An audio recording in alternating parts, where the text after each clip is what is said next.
तुम्हाला माहिती आहे काय, जेव्हापासून बाजारामध्ये अशी तयार बुंदी मिळते तेव्हापासून लाडू करणं खूप जास्त सोपं झालेलं आहे.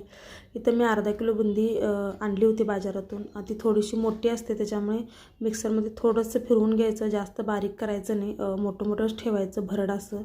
आणि तर सगळी बुंदी बारीक करून झालेली आहे. ही बुंदी अर्धा किलो आहे, त्यासाठी 1.5 ग्लास पाणी घालायचं अर्धा किलो बुंदीसाठी. त्याच्यानंतर 400 ग्रॅम साखर घालायची. तुम्हाला जर गोड जास्त आवडत असेल तर गोड जास्त घालू शकता.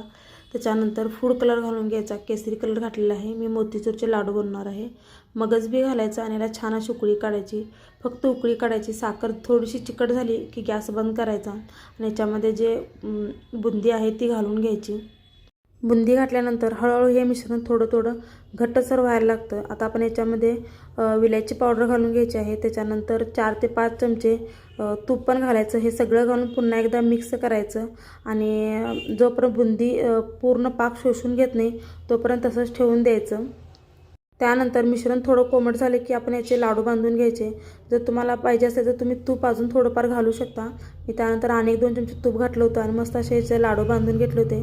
अगदी सॉफ्ट असे लाडू तयार होतात आणि चवीला पण खायला खूप छान लागतात. नक्की ट्राय करून बघा हे मोतीचूरचे लाडू. रेसिपी आवडली असेल तर नक्की लाईक करा.